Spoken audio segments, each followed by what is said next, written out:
En 2009, el japonés conocido como SAL 9000 se casó en una boda totalmente real con su personaje preferido del videojuego Love Plus. Hablar de una generación criada por televisión no es ciencia ficción, sino una realidad.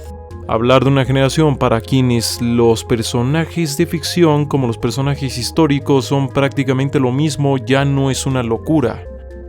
Harry Potter, Darth Vader, Mickey Mouse son personajes, son cosas que no existen de la manera tradicional. No es como que yo pueda ir a buscarlo y ya esté, o pueda ir a su tumba. Sin embargo, son cosas, son personajes que tienen un impacto real sobre la mente y sobre la vida de un montón de personas. Lo que popularmente se entendía como real se está degradando, se está torciendo y está cambiando completamente, sobre todo en lo que concierne a los vínculos y a las identidades humanas. En este audiovisual se hará un paseo por los mundos 2D, la antropomorfización, las waifus y las implicaciones de las tecnologías de satisfacción amorosa.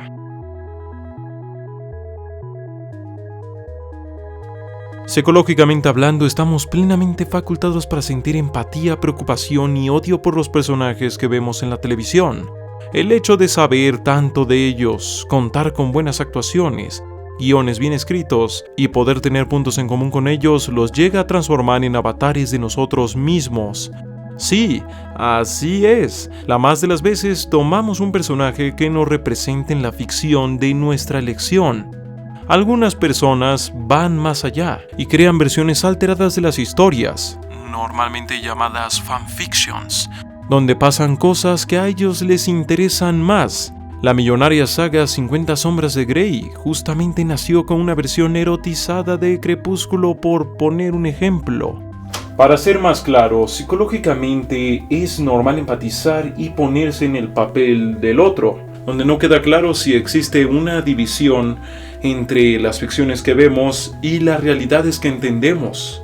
Y sobre esta realidad, muchas falencias y muchas condiciones de la condición humana se ven muy evidenciadas con lo que viene a continuación. La gente toma artistas y los vuelve sus modelos a seguir. También lo hace con figuras históricas o con personajes de ficción. El asunto está en que muchas veces esto que adoptan como guía o modelo para su realidad, para su identidad, es profundamente ficticio, o al menos una versión idealizada de la realidad. Quienes toman a BTS como ídolos ven una versión mediada de ellos. Quienes ven en Bolívar a un ejemplo, a menudo conocen más bien una versión maquillada que una históricamente fiel. E incluso los personajes que ya son ficticios todavía se les puede agregar otra capa de ficción. Tal como delatan muchos videos de YouTube, hay quienes han llegado a reinterpretar villanos genocidas como Thanos de Infinity War en sabios héroes reales.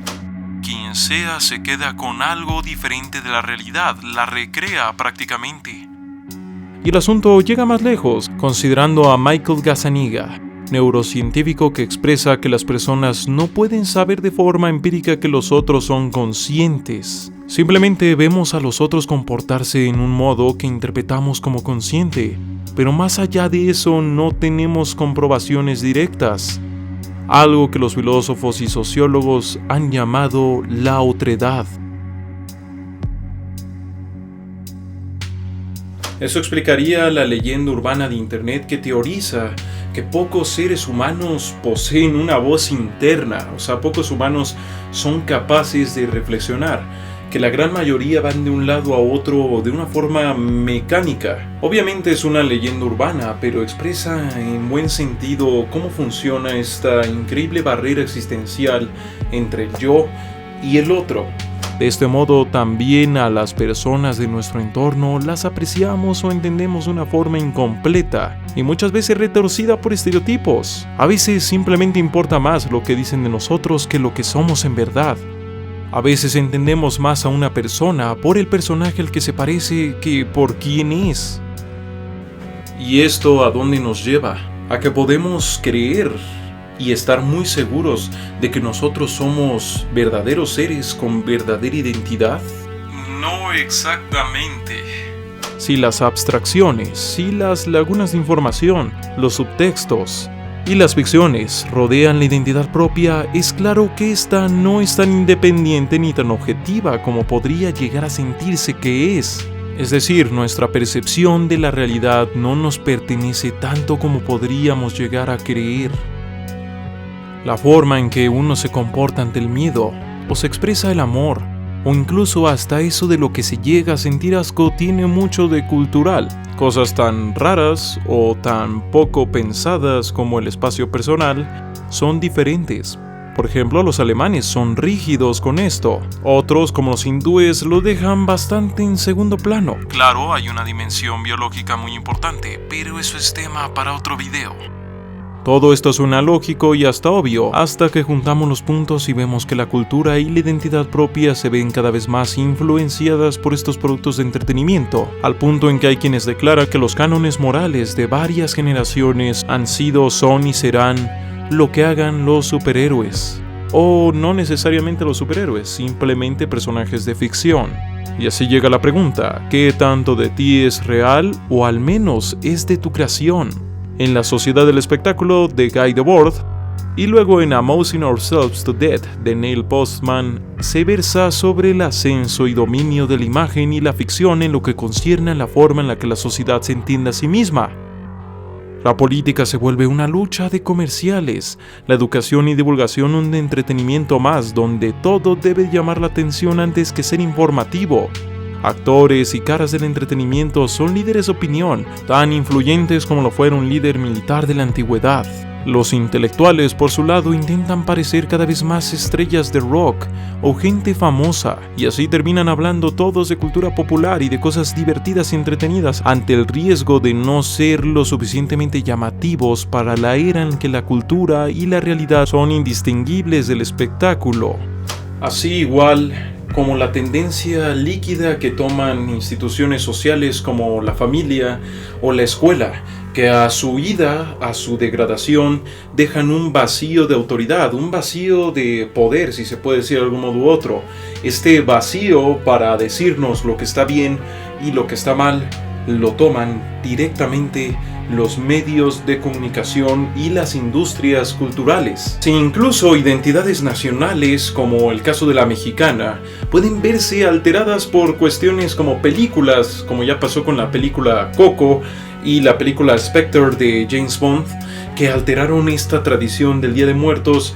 ¿Por qué habríamos de creer que la identidad individual va a pasar sin pena ni gloria por todos los cambios que puede llegar a generar esta industria del entretenimiento, esta sociedad del espectáculo? ¿Esto a dónde nos lleva? ¿Cómo cambia la forma humana de ser una vez que la realidad tiene tantos ejes en la ficción?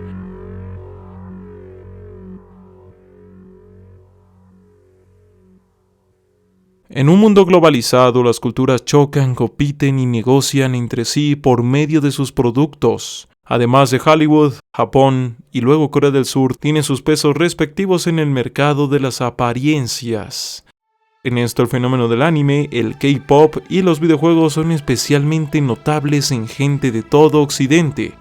De forma nada inesperada, los consumidores asiduos de estos productos de nicho recibieron menosprecio social generalizado, por lo que viraron a crear sus comunidades un tanto aisladas, aunque gracias a internet lentamente se han ido abriendo, lo que no necesariamente ha sido completamente positivo, pues les ha expuesto al escrutinio moral e ideológico de movimientos sociales y gobiernos. Hay medios de comunicación que consideran totalmente a la comunidad gamer como una profundamente racista y misógina, solo por poner un ejemplo.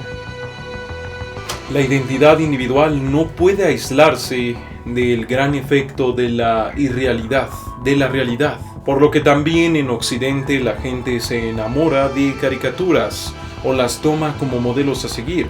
Y en sí, gente que se enamora de famosos, de actores o de actrices, en realidad se está enamorando de algo que es tan real como el publicista o el editor de las imágenes de este sujeto decida que lo debe de ser.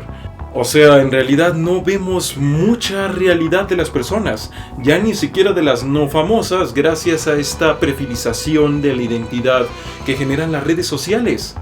Aquí resaltan casos como el de Timothy McManahan o de Masahiko Shishawa, acosadores profundamente enamorados y obsesionados con Jennifer López y Britney Spears, respectivamente. Así como un montón de casos más registrados de gente que se termina obsesionando por una persona famosa, al punto de que aunque estos estén casados o hayan fallecido, le sigan dedicando todo su tiempo. También no faltan los clubes de fans, que incluso youtubers llegan a tener. Eso de enamorarse de ficciones parece ser que no es exclusivo del fan del anime. Lo que aquí sí que se destaca es que ya no es necesario que algo parezca siquiera un poco real para que nos podamos sentir atraídos a ello. Regresando al nicho de los consumidores de anime, si bien no es generalizado y se usa mucho en broma, el término waifu o husbando hace referencia a un personaje del que uno está prácticamente enamorado, o al menos que le tiene una gran predilección sobre la gran mayoría de otros personajes. Esto va desde tener atracción hasta el notorio extremo de invertir dinero para afianzarse de estatuillas o de fundas de almohada para tener cercanía con este ser querido. La meca del fenómeno está claramente en Japón, con el movimiento 2D, donde una creciente población de adultos se aboca a dignificar la atracción y las relaciones con personajes ficticios. Aquí Toru Honda es uno de los rostros e ideólogos más visibles, quien llegó a ser abucheado por declarar que aún veía contenido para adultos actuado por gente de carne y hueso. Simplemente llegó a ser considerado por su propio público como alguien poco fiel a su causa. Aunque la meca de todo esto sigue siendo Japón, el fenómeno en realidad es mucho más amplio y no solo tiene que ver con esto del 2D. Como veremos más adelante, hay buenas evidencias para creer que este fenómeno apenas está comenzando y que su escala será global. Y de esto sale la pregunta, ¿por qué? Si bien lo que se ha explicado nos deja ver que hay un limbo en la propia capacidad de diferenciar lo real de lo irreal, ¿por qué alguien se vería llevado o consideraría hacer algo como dedicar su vida y su esfuerzo en devoción a una ficción no tangible? ¿Sería por una enfermedad mental? En algunos casos puede ser, pero el hecho de que continúe creciendo el fenómeno implica que o hay más gente enferma, o ya no es necesario de ninguna manera que alguien esté enfermo para poder tener un amor u una obsesión con un ser ficticio. Esto tiene que ver con cuestiones como el llamado al Dios al cuerpo, donde lentamente lo tangible, lentamente lo que podemos tocar, lo que tenemos cerca deja de tener valor para pasar a ser algo más bien poco trascendente. Muy a diferencia de las generaciones del pasado inmediato. En medio de la desechabilidad de prácticamente todo, donde la moda, la tecnología y la identidad en redes es llamada a reemplazarse, los objetos que perduran se consideran retro o vintage, una declaración de que la permanencia es cosa del pasado. Así también las personas se vuelven desechables y los vínculos humanos se entienden como vínculos de consumo, en su laureado amor líquido. Por tanto, juzgas a las posibles parejas en relación del beneficio y el costo que te pueden dar. Por otro lado, en las relaciones modernas, sean de amistad o ya sean de noviazgo, quien sea, tiene en parte una relación con una pantalla y o con un perfil en redes, siendo cada vez más común la existencia de relaciones de todo tipo a distancia, incluso de familia. Muchas parejas conformadas por gente real pueden tocarse el uno al otro tanto como un enamorado de un artista o de una animación puede tocar a su enamorada. Regresando al amor líquido, por las precarias condiciones económicas y la desaparición de las instituciones, las parejas no evitan verse el uno al otro como una experiencia más, similar a la que puedes comprar en un paquete turístico. El compromiso máximo al que se llega es el de la satisfacción. Cuando la satisfacción se acaba, es hora de buscar otra experiencia satisfactoria, o mejor dicho, otra persona. Un mensaje muy directo y muy consecuente a esto se encontraría en la literatura de autoayuda, en varias publicidades o hasta en el exitoso single de 2018 Thank You Next, de la cantante Ariana Grande. Todo se somete a una lógica consumista, precarizando y dificultando aún más los vínculos humanos, obviamente incluyendo los amorosos. Parafraseando a Toru Honda, en la sociedad japonesa, si no eres exitoso y atractivo, probablemente no conseguirás nada. Obviamente entre eso está una relación amorosa. Muchos están en el movimiento 2D no por gusto, sino porque no tienen otra forma de satisfacción romántica. No tienen otra forma de sentirse queridos o de conocer una forma de amor. Aquí hay que aclarar que Japón sí que guarda muchas diferencias con Occidente, pero al menos en la cuestión de la presión social y en la cuestión económica sí que tienen muchas similitudes. Pero como ya se dijo, esto es solo una parte de algo más grande.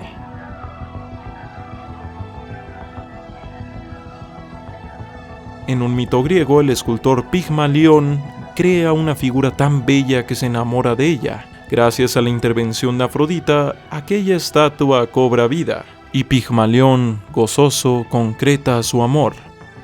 Como se ve, la fascinación con lo irreal o con el llamado amor hecho a la medida no es nueva.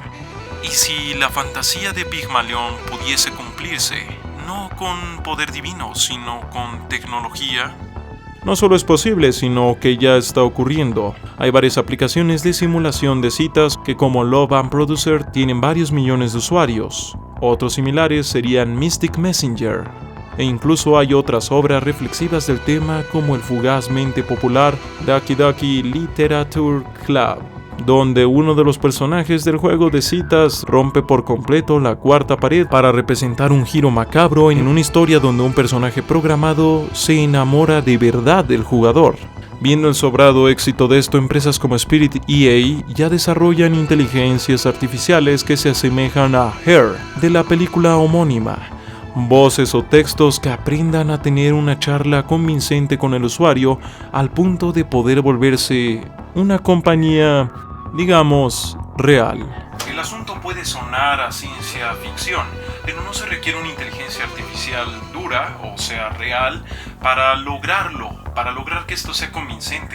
Solo se requiere un poco de lo que ya hace la mente humana para empatizar con personajes de ficción. O con amigos de internet a los que jamás hemos visto y solo hemos llegado a escuchar o a leer. Siendo así, la reivindicación de gente como Toru Honda solo gana fuerza y se va aceptando socialmente cada vez más. Pero a su vez nace cierta paradoja, porque más que estar yendo contracorriente o buscando una alternativa, solo están buscando otro modo de hacer lo mismo. Esa idea de que uno ha de buscar complacerse hasta en lo amoroso, evitando la hostilidad, el compromiso real, ceder cosas de nuestra personalidad, y muchas más cuestiones que requieren pensar en el otro y no en uno mismo. O sea, vaya, que requieren dejar un tanto atrás la superindividualidad. Más y más gente virarían a estas formas de satisfacción emocional, ya sean por la tecnología o por las estrategias de vinculación humana indiferente. O sea, muchos no pudiendo encontrar pareja por depresión, por no cumplir con las exigencias sociales, tornarían o tornarán hacia idealizaciones o relaciones simuladas como las que hemos estado diciendo.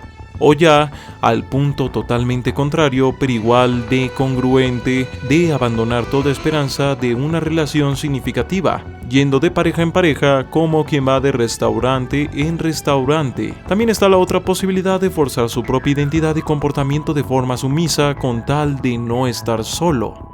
Algo que, como diría Zygmunt Bauman, se aprovecha mucho Facebook, que básicamente está diseñado ahí para aprovecharse del miedo a estar solo de las personas.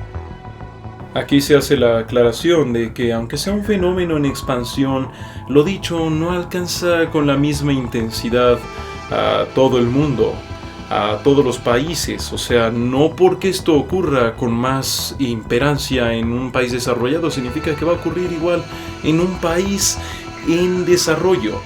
O en otras palabras, no es que todas las relaciones amorosas ya estén de este modo. Regresando al tema de las relaciones humanas con entes artificiales, sea o no sea románticamente, el fenómeno apenas muestra sus atisbos gracias a iniciativas como las de Japón, en que se busca dejar a los adultos mayores al cuidado de robots. Y ya sin ir tan lejos en el futuro, Siri, Cortana y Alexa ya son parte de la vida de muchos. Como inciso sobre los dilemas éticos que esto puede llegar a traer, hay entusiastas del tema que defienden la posibilidad de que una inteligencia artificial dura, o sea, una real, pueda desarrollar un homólogo de amor por un humano o ya incluso otra inteligencia artificial. Ahora, el amor no solo es el romanticismo, también es la estimulación íntima. Y aquí es donde todo se complica. El crecimiento del hentai, o sea, animación e ilustración explícita, es innegable y muy respaldado incluso hasta en Occidente, no solo con personajes de anime, sino también personajes de caricaturas occidentales o hasta de videojuegos. Su éxito se debe a que no posee las limitaciones del contenido explícito tradicional, pudiendo mostrar absolutamente cualquier gusto particular con cualquier personaje u objeto. Muestra de esto es la llamada regla 34, que dice que en internet existe una profanación de prácticamente cualquier personaje o de cualquier cosa. Como señalan especialistas, esto puede tener muchas consecuencias en la psicología de esta parte de este tipo de estimulación. Pueden llevar a la adicción y sobre todo a la búsqueda de cosas cada vez más específicas, de cosas cada vez más extremas, derivando en todo tipo de problemas para con las relaciones amorosas que se pueden llegar a tener con otra persona real. Esto va mucho en concordancia con lo que decía Neil Postman en su Amusing Ourselves to Death, que ya ha sido mencionado. Prácticamente hay tanta oferta de estímulos que lo único que queda es buscar estímulos todavía más extremos y más específicos. Viendo las tecnologías del Deep Learning usadas en algo llamado Deepfake, parece que aún no hemos visto nada en cuanto a simulaciones de la realidad con fines de autoestimulación. Como se mencionó ya, una identidad inmersa en un entorno así, tarde o temprano tendrá alguna influencia, si no es que ya la tiene. Así que, ¿qué pasa con nuestra identidad? Para esto, la polémica población furry es un buen ejemplo para explicar. Antes que nada, expertos dentro de la comunidad y fuera de la comunidad furry declaran falsos los mitos de que son pervertidos o de que sufren patologías, habiéndolos en todo el mundo y perteneciendo a casi todo campo, teniendo en sus filas incluso a miembros del ejército. Solo una pequeña proporción de ellos viste los denominados fursuits. En sí, lo que les define es que no son fans de una saga o algo así, sino son fans de una identidad personal colectivizada. Es decir, ellos siguen y encuentran satisfacción de sus representaciones y de los miembros de su comunidad. No es que sigan a un Anakin Skywalker, no es que busquen comprar el nuevo videojuego de Halo. Es que sienten ese tipo de admiración o ese tipo de atracción por sus propias identidades. Este punto de crear y no adoptar se ha observado en otros grupos y subculturas, sobre todo esas que tienen muchos fans proactivos, aunque para nada con el nivel de individualidad que sí tienen los furries. Y esa es una de las claves. En momentos anteriores de la sociedad, cuando era más grupal, lo furry no podría ser, pues requiere de una capacidad de expresión y de aislamiento o indiferencia a la crítica social, pero sin perder su capacidad de sentirse identificados y comunicados entre sí. Algo solo posible gracias a Internet. Es decir, en el pasado habrían sido condenados como gente desviada y habían sido tomados de una manera más radical como enfermos mentales. Como esto de la identidad es un tema demasiado amplio, he pedido la opinión de algunos colegas youtubers, la cual estarán viendo a continuación. El primero es Psychoblog, que tiene un canal especializado en psicología, igualmente llamado Psychoblog, quien describe que el furry se permite crear un yo ideal, una identidad en que se representa a sí mismo en sus mejores condiciones y en sus mejores visiones, básicamente el yo que me gustaría ser. Lo cual, como han declarado algunos psicólogos, puede ayudarles bastante a convertirse en eso, en lo que quieren ser. No son los únicos que lo hacen, hay diferentes personas y otros grupos que terminan vistiéndose como lo que quieren ser y no como lo que de momento son. Pero regresando a la opinión de Psychoblog, Justamente un furry en general no se considera a sí mismo un animal o algo por el estilo, siendo más bien una población muy específica, esos que se llegan a sentir que son animales atrapados en cuerpos humanos. La mayor parte de ellos saben y se entienden que son humanos. Solamente encuentran diversión, placer, realización y demás en las representaciones animalescas de ellos, o incluso en vestirse así, y en lo que llegan a compartir con su grupo. Otro punto muy importante que él destaca es que es un grupo social que solo podría existir con las condiciones actuales, algo que ya se ha explicado. Concluye que no es una patología, no es una enfermedad mental para nada. En sí son una demografía muy diversa y muy compleja, por lo cual de hecho sí hay personas que llegan a tener algún problema, pero no es porque sean furries. De hecho, bien podría ser que gracias a este problema encuentran tranquilidad en las cosas que se van a estar mencionando más adelante sobre lo furry. El siguiente youtuber que me apoya con este punto es Migala. Creo que lo más fácil es odiar a los furros, ¿no? A primera vista se sitúan en ese terrible punto medio entre la perversión y la infancia eterna, lo peor de los niños y lo peor de los adultos. Pero también estaba pensando que más me vale hacer amigos furros desde ahorita, porque para allá es hacia donde va la interacción humana. ¿Qué es un furro? Sino alguien que ha llevado su insatisfacción con la realidad física al extremo, porque casi nadie elige su realidad física. Mi nariz, mis ojos, mi pelo me fueron impuestos por la biología y el destino, y hasta ahorita la moda era el único recurso para expresarle a la sociedad mi identidad, mi mundo interno a través de mi apariencia externa. Pero hoy tenemos Instagram y Tinder, problemas que vienen con su propia solución. Filtros fotográficos para cumplir con los requisitos estéticos que la era de la inmediatez tecnológica nos impone para relacionarnos con otros seres humanos en primer lugar. Y claro, yo no me pongo una botarga para salir a ligar, ni que fuera un furro. Es más, soy tan snob que no me tomo fotos con filtro. Pero sí sé de un espejo donde la luz es la correcta y el rostro se me ve lo suficientemente simétrico para el Tinder. Y aun si no uso Tinder, sí quiero verme bien en redes sociales. Siempre que interactúe con alguien a través de los medios digitales, lo quiera o no, estoy maquillando la realidad física. Pero ¿qué va a pasar cuando la interacción digital sea lo único que existe? Si un día los sueños de Elon Musk se hacen realidad y todos vivimos con un chip en el cerebro que superpone el mundo digital a la realidad real, cuando los límites entre la experiencia digital y la experiencia real se rompan y sea imposible interactuar con otros seres humanos fuera de la nube, del mismo modo que hoy es muy difícil estar en contacto con amigos y conocidos sin celular, entonces este mundo nos obligará a convertirnos en fotos de perfil andantes. Y si antes no cambia nuestra relación con la tecnología o nuestra obsesión con la constante manufactura del individuo, la humanidad está destinada a existir en espacios digitales, utilizando una botarga virtual que representa su universo interno mejor que la realidad física. Hoy es un filtro, pero mañana es un personaje de anime, o un hombre gato, yo qué sé. Nos espera una sociedad de furros virtuales, me temo. Al final, a diferencia de lo que el alarmismo social menciona, el fenómeno furry no es una enfermedad, sino una expresión de lo que podrá venir a futuro, con más y más grupos identitarios surgiendo gracias a la superindividualización, la presión social, la presión económica y el internet. Nuevas formas en que la gente se entiende a sí misma o se siente bien consigo misma, así como nuevas formas en que la gente se va a relacionar entre sí o simplemente no se va a relacionar entre sí. Lo que nos dice todo lo anterior como ejemplo es que la identidad ya puede llegar al punto en que es una mediación o una especie de choque entre ficciones varias, pero incluso ficciones que uno mismo crea o recrea o toma. Una identidad que puede estar fragmentada entre ese yo que sale a trabajar con la necesidad de poner una sonrisa en su rostro, ese que llega a un departamento solitario y ese que se conecta con amigos de internet que raramente ve o probablemente nunca verá en persona. El hecho de que sean tan difíciles de entender desde afuera recalca lo que se dice en este video.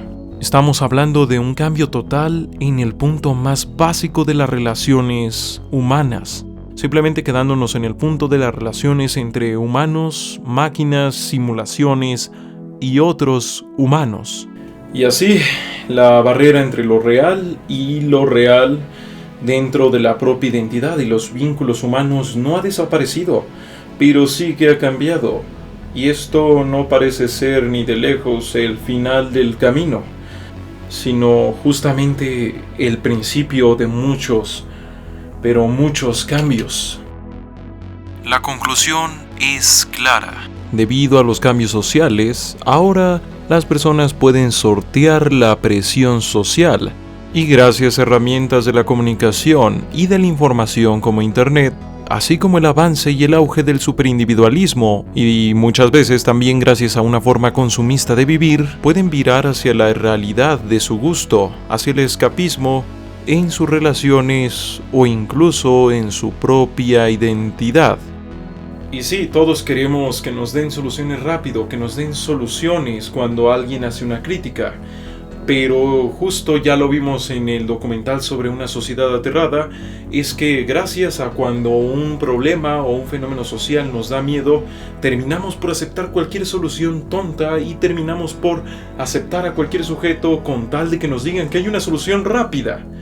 Por tanto, no es que yo no quiera dar soluciones, solo que no es tan sencillo. ¿Por qué habría de serlo? Bueno, eso ha sido todo por el momento. Este video se ha hecho a petición de mi Patreon más fiel y del Patreon que más me ha apoyado. Así que bueno, gracias Iván Carballido por todo tu apoyo. Si te ha gustado este video, comentarlo, compartirlo, puntuarlo y recomendarlo sería de gran ayuda. También les recomiendo pasar a los canales y revisar los videos de los youtubers que han colaborado conmigo en este video. Les aseguro que no se van a arrepentir. Sin más por el momento, se despide César Hernández, también conocido como Esquizofrenia Natural. La realidad es frágil.